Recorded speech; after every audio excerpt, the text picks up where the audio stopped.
Tú que conoces las peticiones que se han escrito y las que todavía no se han escrito, sino que están ahí en nuestro corazón, Padre, en el nombre de Jesús, tu Hijo amado, Señor, responde conforme a tu misericordia, Señor, conforme a tu poder, conforme a tu propósito, Señor, en el nombre de tu Hijo amado, en el nombre de Jesús.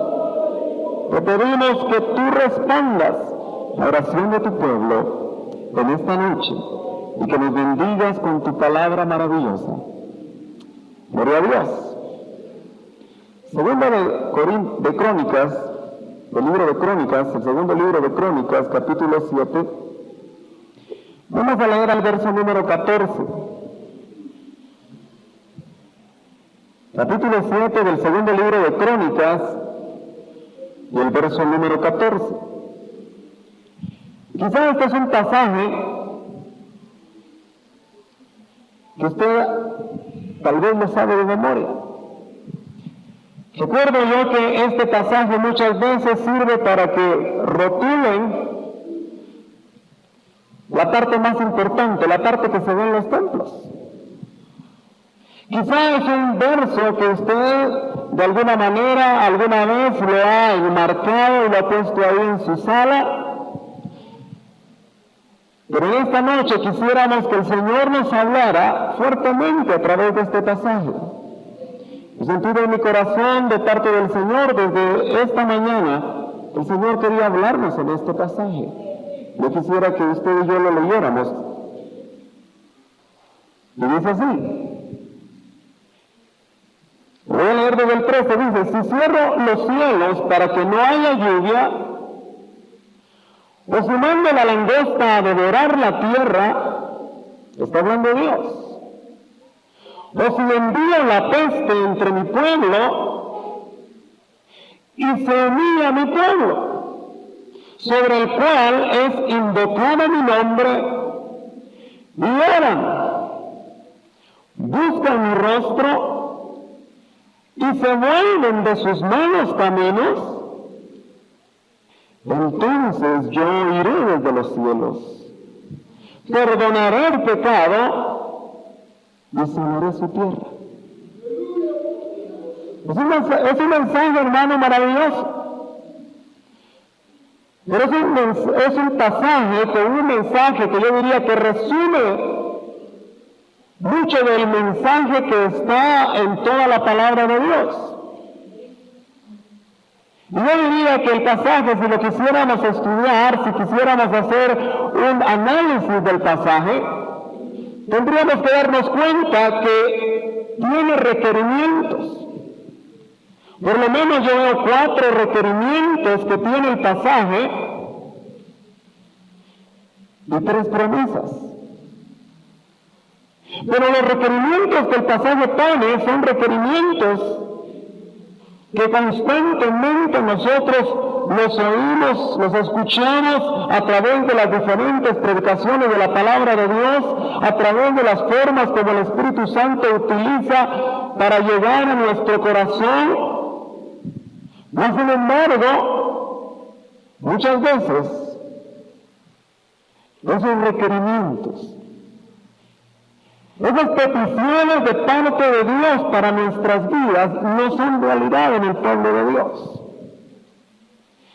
Si quisiéramos ponerle nosotros un tema a lo que quisiera tratar en esta noche, quizá va a causar un poquito de controversia el tema. Porque yo le quiero llamar a este tema la conversión del pueblo de Dios. Ahora, ¿cómo así? ¿Usted es pueblo de Dios? Parece que no todos son pueblo de Dios. Para ser pueblo de Dios, la palabra nos dice que debemos de nacer de nuevo y de convertirnos.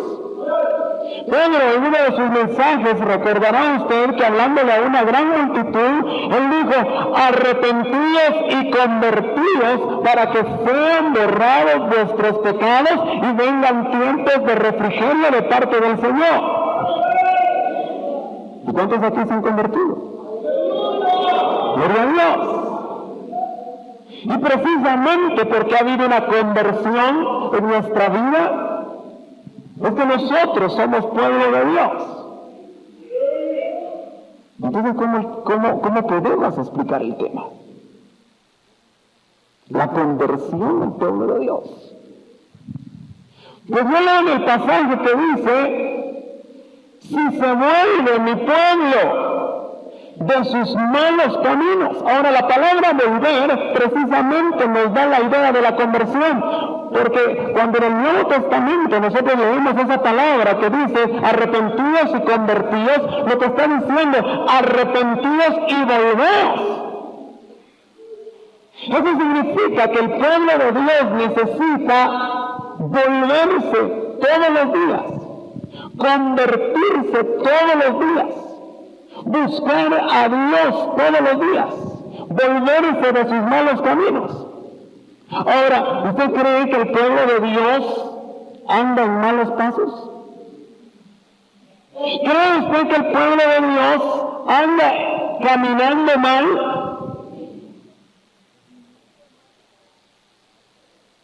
Eso es tremendo reconocerlo. Pero cuando nosotros le hacemos un poquito de contexto al verso en el cual se escribió, aun cuando todo lo que en esta noche primeramente Dios vamos a ver, este pasaje tremendo fue dado en un tiempo en el cual Salomón estaba dedicando el templo, la casa que Dios había decidido, donde la presencia de Dios había decidido morar. Y usted lee que Salomón dice, ¿cómo es posible que el Dios Todopoderoso, el Dios que hizo el universo, el Dios que lo llena todo, el Dios creador de todo, cómo es posible que pueda morar en un templo hecho por manos humanas? Sin embargo, Dios decidió hacerlo de esa manera, y usted sabe que cuando se dedicó ese templo que lo conocemos como el templo de Salomón, dice la palabra de Dios que la presencia de Dios bajó de una forma tan tremenda que todos perdieron sus turnos, todos se postraron delante de la presencia de Dios de una manera maravillosa. Sin embargo, es precisamente aquí donde Dios, quizás como una advertencia, el pueblo estaba maravillado de ver cómo la presencia de Dios los había visitado. Ese pueblo que había sufrido desde la esclavitud del pueblo egipcio, ese pueblo que había sufrido todas las circunstancias difíciles que atravesaron cuando anduvieron por 40 años vagando en el desierto, que no era el plan de Dios. Ese pueblo que tuvo que batallar y que tuvo que confiar, pero también ese pueblo que se apartó una y otra vez de lo que Dios había establecido para sus vidas, que se apartó una y otra vez del propósito de Dios. Ese pueblo había experimentado ahí en la dedicación de ese templo la visitación del Dios Todopoderoso sobre su vida, de la misma forma como usted y yo hemos recibido visitaciones maravillosas de la presencia de Dios. Sin embargo, en esa victoria, en esa experiencia maravillosa que el pueblo de Dios, donde Él había decidido morar, que había hecho partícipe de que su palabra se pudiera conocer de una manera tremenda en ese pueblo, fue advertido. Y fue advertido en el versículo 13 diciendo, si yo, dice Jehová, cierro los cielos. Mire qué advertencia más tremenda. Tal vez usted puede decir, bueno, parece como que está fuera de lugar, pero Dios conoce la naturaleza humana. Y sabe que tras las grandes victorias, el hombre está más cerca de la derrota. Porque nos confiamos. Porque creemos que una vez alcanzadas las victorias, ya no pueden haber derrotas. Por eso la palabra de Dios dice, el que cree estar firme, mire que no caiga. porque viene falsa seguridad en nuestras vidas.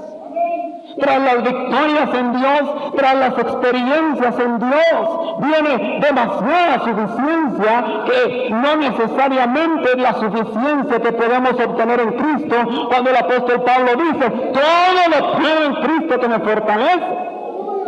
Pero usted sabe que esa suficiencia que tiene de Dios se tiene que basar sobre una experiencia anterior, que es experimentar la debilidad humana.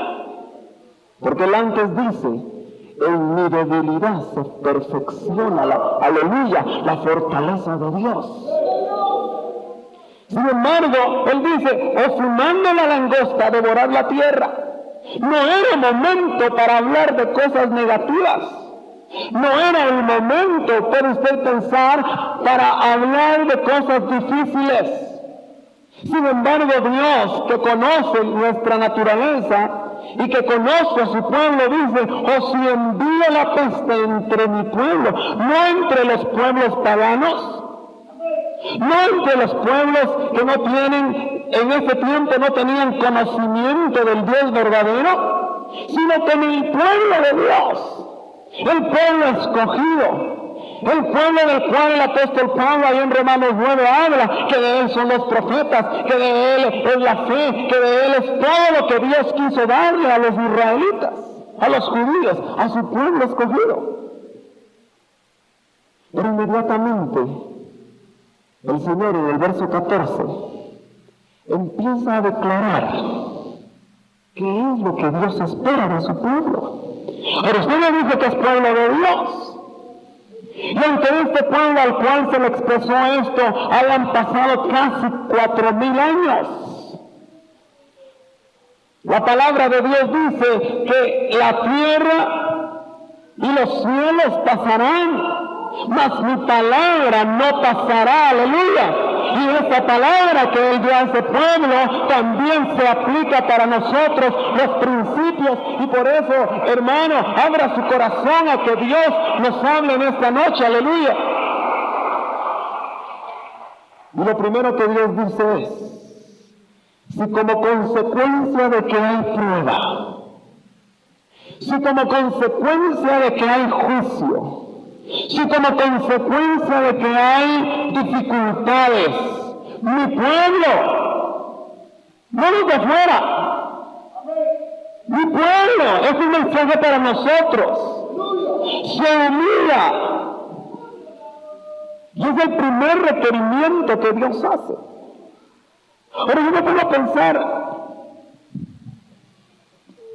¿qué es humillarse?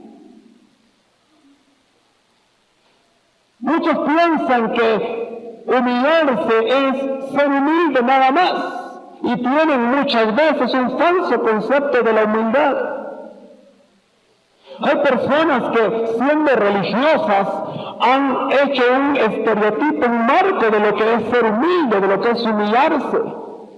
Y muchas veces se cree que el solamente postrarse religiosamente delante de Dios es suficiente, pero usted puede postrarse carnalmente o puede postrarse realmente porque el Espíritu de Dios y la presencia de Dios lo obliga, lo mueve a que usted, bajo ese impacto del Espíritu de Dios, se humille conociendo quién es Dios y quién es usted. Pero quizá el que más nos puede enseñar acerca de la humillación es Jesús. Dice Filipenses que él no tuvo a bien el ser igual a Dios, ni tuvo esto como una cosa a la cual aferrarse, sino que se despojó, se vació de la forma de Dios y se humilló de tal manera que tomó la forma de siervo. Y se humilló de tal manera que incluso su muerte, usted sabe que fue la muerte más ignominiosa que podía un ser humano tener. Y la vida que nosotros vemos expresada en los evangelios de nuestro Señor Jesucristo nos muestra lo que significa humillarse, como dice la palabra, bajo la poderosa mano de Dios. Ninguno que quiera humillarse delante de Dios lo puede hacer si no tiene claro de parte del Espíritu quién es Dios y quién soy yo. O sea que humillación, hermano, no significa posturas religiosas.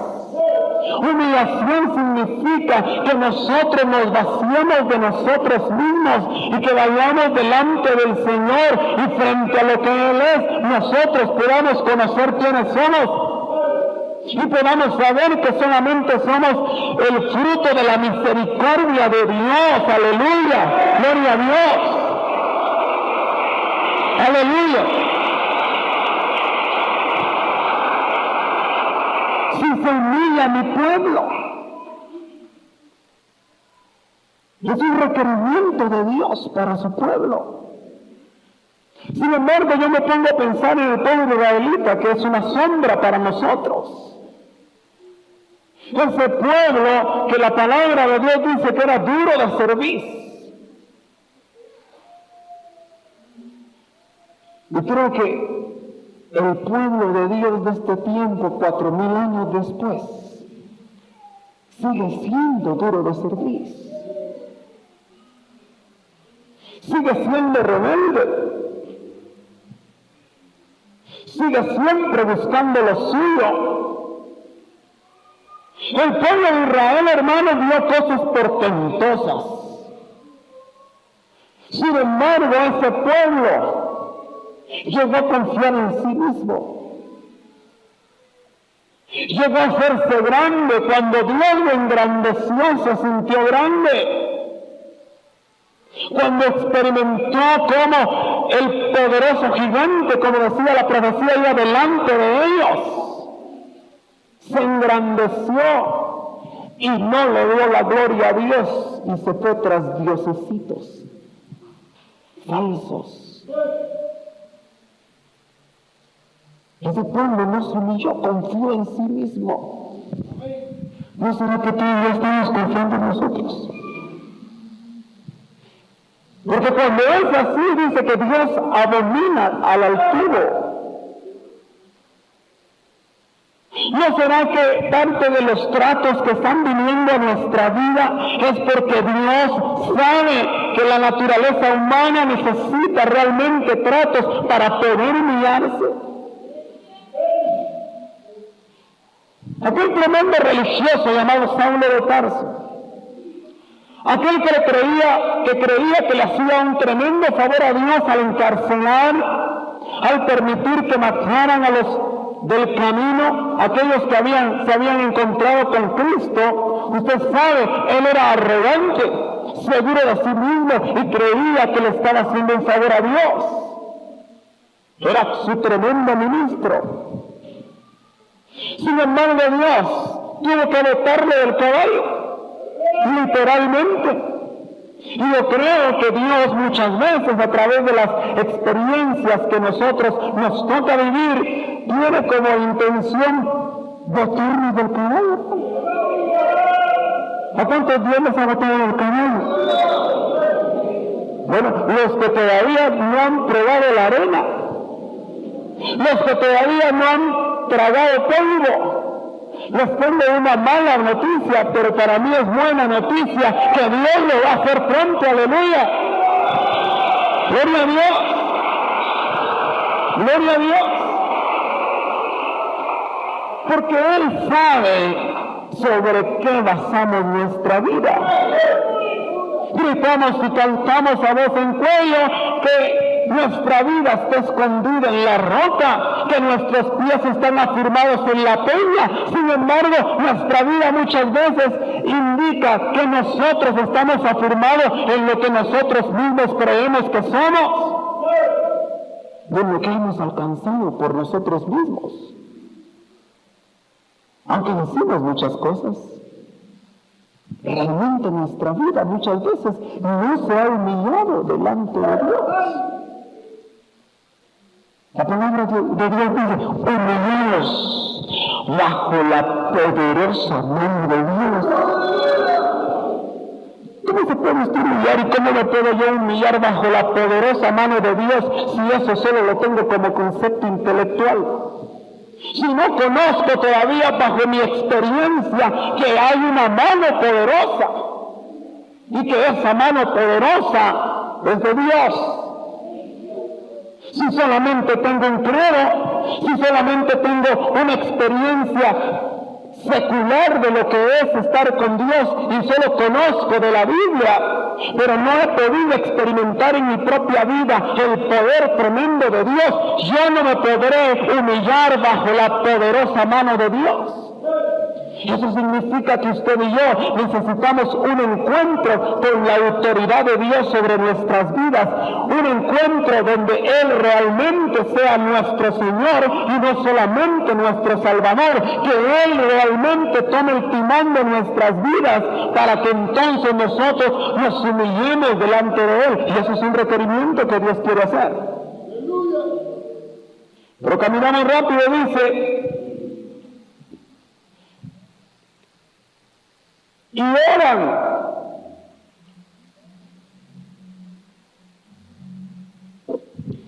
Bueno, yo me tengo que pensar, ¿cómo es posible que el pueblo de Dios no ore? No le voy a decir si ora porque me va a levantar la mano.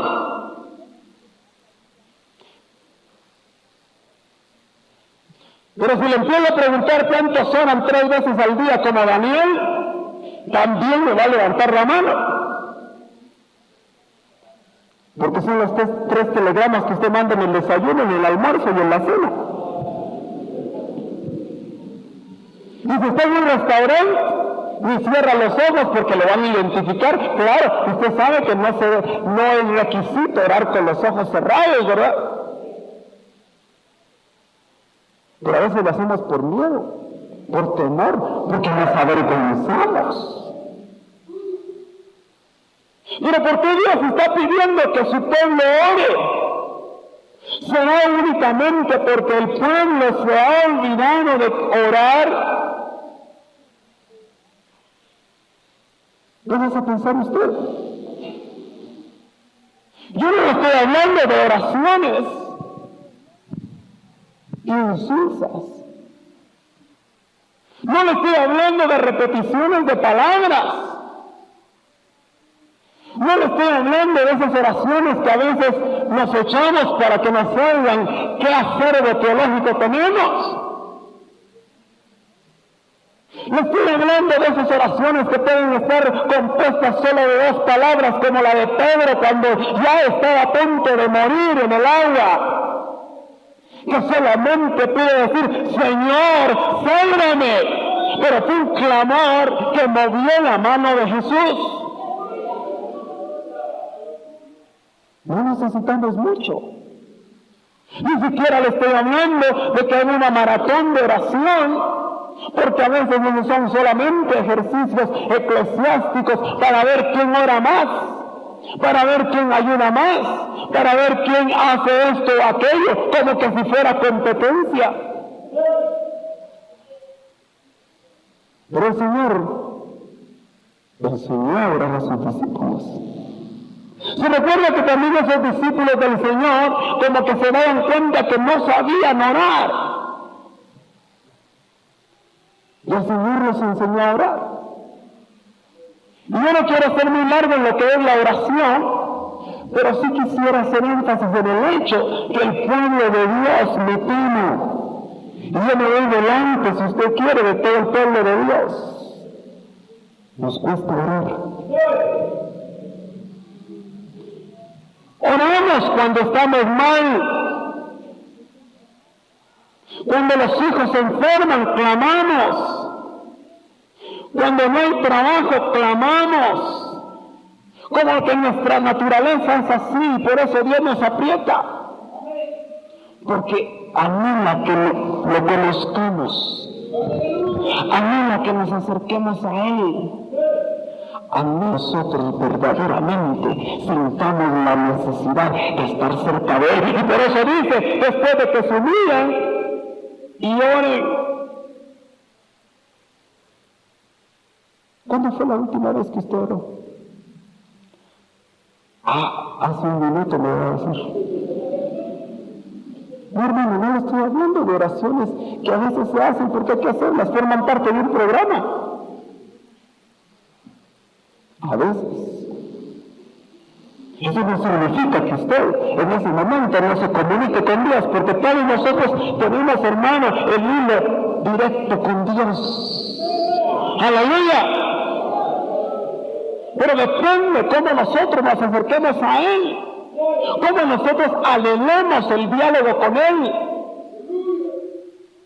Es lo primero que nuestro espíritu, alma y cuerpo buscan cuando nos levantamos. O lo que buscamos es la cocina. Y está bueno todo en su lugar. Pero de nuestro ser interior surge el tremendo deseo, como cuando tenemos hambre material, hambre del alimento físico. De la misma manera, nuestro espíritu, que es el que debe de controlar nuestra alma y que es el que se comunica directamente con Dios, triunfa cada vez que nosotros anhelamos orar. O nuestra alma que está engordada, o nuestra alma que no está queriendo agradar a Dios, siempre es la que está triunfando a través de la carne, para que nosotros no busquemos a Dios. Se estará cumpliendo aquello que el Señor le dijo a aquellos 3 discípulos que eran los abanderados, cuando se les llevó al monte a orar, y no pudieron ni siquiera orar con Él 1 hora. Y eran los abanderados. ¿Cómo andaremos nosotros? Haga sus cuentas. Yo ya las hice.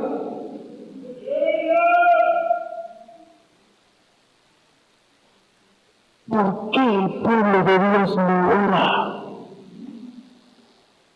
No le hablo que el hermano Rubio programe una vigilia de oración, porque le aseguro que se llena. Porque todos vendríamos a orar, porque hace un mes que no lo hacemos. Y como a veces caemos en ejercicios religiosos para satisfacer nuestras conciencias, nada más. Para tratar de dar una estatura que creemos que es la que debemos dar delante de Dios. Eso se llama religión. Pero cuando de tu ser interior, como dice la palabra, fluyen, aleluya, ríos de agua viva que vienen de la presencia de Dios y empiezan a fluir, y tú y yo estamos anhelando la presencia de Dios en oración, ese diálogo íntimo con Él. Eso es orar. Pero el tiempo corre. Y buscan mi rostro. Yo creía que orar era lo mismo que buscar el rostro de Dios. Y por lo visto no es lo mismo. Como que el orar lo que hace es abrir la puerta para que tú apenas te acerques a la presencia de Dios. Pero cuando el esposo busca el rostro de la esposa, lo que anula es tener una relación más íntima. No le hablo física. Esa comunicación de ojos a ojos, de verse el rostro, es muy importante, como entre 2 amigos. 2 personas que se aman, en el rostro nosotros podemos conocer la esencia de las personas. ¿Qué será entonces buscar el rostro de Dios? Fíjense que en el lugar santo estaban los panes de la proposición, que algunas versiones le llaman los panes del rostro.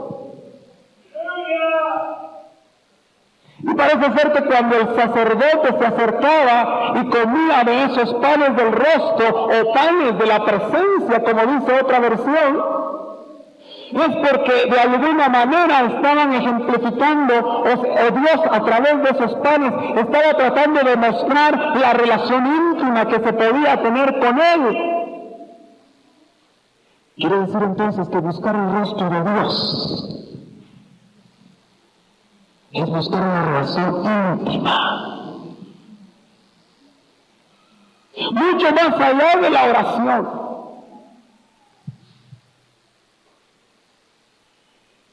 Es cuando la presencia de Dios te inunda. Es cuando tú te acercas a Él como el Hijo amado se acerca al Padre. Como aquel hijo que tiene tiempo de no ver el rostro de su Padre. Y se mete en el lugar santísimo buscando el rostro de Dios sobre su vida. Por eso el salmista, ahí en uno de los salmos que quisiera leer rápidamente, el 27:9, buscaba el rostro de Dios. Acompáñame ahí o escuche el capítulo 27 y el verso número 9. Y decía David, no escondas tu rostro de mí. Quiere decir que David había experimentado que el rostro de Dios podía estar cerca de su presencia. Podía ser una experiencia maravillosa, pero cuando dice, y no escondas tu rostro de mí, no rechaces con ira a tu siervo. Eso significa que el rostro de Dios puede voltearse y esconderse de nuestro rostro cuando estamos mal. Decimos que lo amamos, pero dice, si me amáis, guardad mis mandamientos. Y seguramente como usted que ha experimentado con sus hijos, siempre hay hijos que están prestos para cumplir lo que tienen en su corazón los padres. Y siempre el rostro de ese padre es estar dispuesto a acercarse con mucho amor a ese hijo. Pero hay hijos difíciles. Hay hijos difíciles donde uno de padre en determinado momento no quisiera darles el rostro y estar cerca de ellos. Aunque la misericordia del Padre Celestial es tremendamente maravillosa. Porque aunque seamos infieles, dice la palabra, Él permanece fiel, aleluya. Y si esconde por un momento el rostro de tu vida y de la mía, es porque nos está tratando, es porque nos está probando. Pero tú y yo podemos buscar el rostro de Dios, humillarnos, abrir la puerta del diálogo con Dios y buscar la intimidad amorosa. Es decir, que podemos entrar en el diálogo con Él. Eso quiere decir que aún podemos buscar su rostro y experimentar su presencia y todavía así no estar dispuestos a volvernos de nuestros malos caminos. Aunque aquel que se humilla, aunque aquel que busca la verdadera oración con Dios, aunque aquel que experimenta el rostro de Dios, seguramente va a estar dispuesto a volverse de sus malos caminos. Sin embargo, tú sabes que eso es un proceso. Tú sabes que eso es un trabajo tremendo en el alma que por el Espíritu ahora está regenerando nuestra alma. Es nuestra alma la que no se quiere volver de sus malos caminos. Es nuestra alma la que aprendió en Egipto a hacer todas las cosas que hacían los egipcios. Es nuestra alma la que se amañó, es nuestra alma la que se llenó de valores de este sistema mundano, es nuestra alma la que fue afectada y trastocada, pero es la labor ahora del Espíritu Santo, aleluya, la que va a estar haciendo en nosotros conforme lo permitamos la transformación adecuada para que cada día usted y yo nos volvamos de nuestros malos caminos. Con razón David oraba, Señor, examíname, oh Dios, y mira si hay caminos de perversidad en mi corazón. David, el hombre conforme al corazón de Dios, le decía a aquel que dice que escudriña lo profundo del corazón. Aquel que llega con su palabra a partir y llega hasta la división del alma y del espíritu. Ese que nos conoce hasta lo más profundo, hasta los riñones. Ese que sabe y que estamos delante de Él desnudos, que conoce nuestras intenciones. Ese va a examinarnos. Y ese nos examina. Cada día usted y yo tenemos testimonio de que ese Dios maravilloso por su Espíritu nos examina y nos muestra los caminos de iniquidad, nos muestra nuestros caminos de maldad, nos muestra todo aquello que no le agrada a Dios. Si mi pueblo se humilla, si mi pueblo ora, si mi pueblo busca mi rostro, y si mi pueblo se vuelve de sus malos caminos, oiga la promesa de Dios. Regresemos rápidamente ahí al verso anterior. Y lo que dice la palabra del Señor es entonces, solo entonces. Hay promesas de Dios que no se cumplen, no se hagan o están esperando a que Dios actúe porque todavía no se ha dado lo otro. Entonces yo iré desde los cielos. Y lo más maravilloso es que cuando esta palabra se escribió, los judíos, los que tenían conocimiento del Dios verdadero, todavía tenían un concepto de un Dios lejano que tenía que oír desde los cielos. Pero usted y yo estamos siendo tremendamente bendecidos con las gloriosas buenas nuevas del Evangelio, porque el Dios lejano se hizo cercano a través del Hijo, a través de aquel que tomó carne humana, a través de aquel que se identificó, y ese ya no solamente está escuchando desde los cielos, sino que ha sido metido dentro de nuestro corazón, aleluya. Y desde ahí, desde que su espíritu se hizo un espíritu como el nuestro, está escuchando. Yo iré, es una promesa de Dios. Y dice la palabra que Él no es hombre ni hijo de hombre para que se arrepienta de sus promesas, aleluya. Perdonaré su pecado por la sangre bendita derramada en la cruz del Calvario, aleluya. Usted y yo, hermano, han sido perdonados nuestros pecados. Ha sido perdonado el pecado. Sin embargo, dice la palabra de Dios, que aquel que dice que no peca es mentiroso. Es más, hace a Dios mentiroso. Y por eso dice que tenemos un juez justo que nos puede perdonar de toda maldad. Por eso la palabra del Señor nos habla también que su sangre, cuando fue derramada, lavó nuestros pecados.